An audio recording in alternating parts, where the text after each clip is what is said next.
What's up, y'all? It's your boy Biko again, giving you the best tips to find your dream job.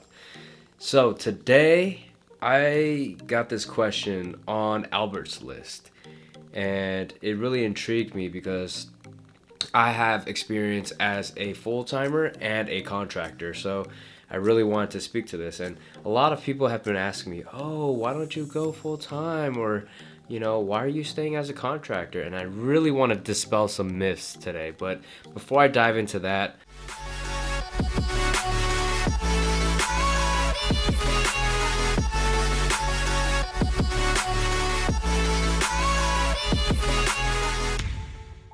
I want to read the question that I found pretty intriguing on this Facebook group, which is Albert's List. And if you guys are wondering what Albert's List is, it's a Facebook group that is a community of members that help each other find jobs, give each other resources, help people lend a hand, basically. So I found it pretty interesting, and I saw this question from Anonymous. I'm not going to mention their name, but they said, anybody here worked at a FAANG as a contractor? And for those that don't know what FAANG is, it's FAANG, which stands for the biggest top tech companies: Facebook, Apple, Amazon, Netflix, and Google.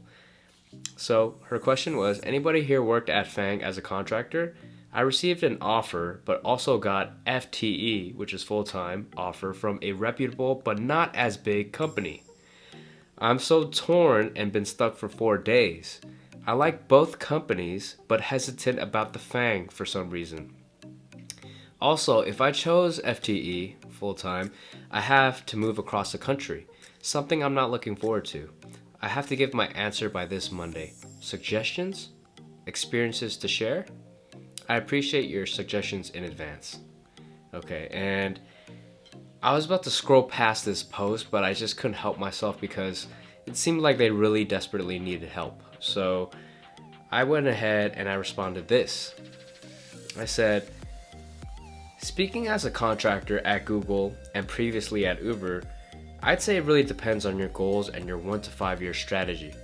If you're okay with no stock grants, PTO, paid time off, and full benefits of being a full-time employee, but much rather would take a bigger cash paycheck, then there's no problem being contracted, in my opinion.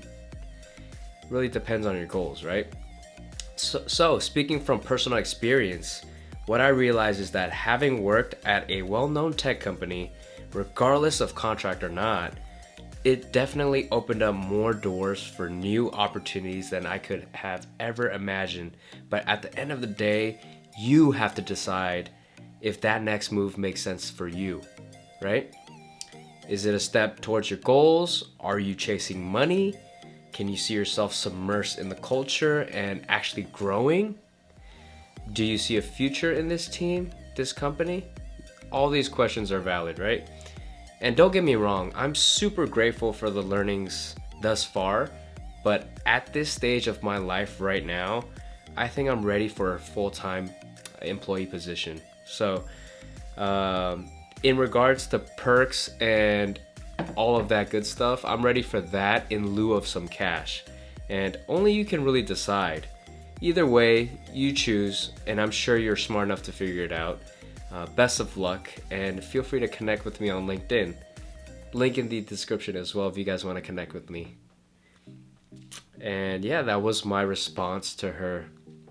And that comment actually received a lot of recognition, and I think a lot of the community members really appreciated my candidness. And just to reiterate, it really is about your strategy, and you really got to balance that out. What are the pros and cons of being contracted versus full-time employee?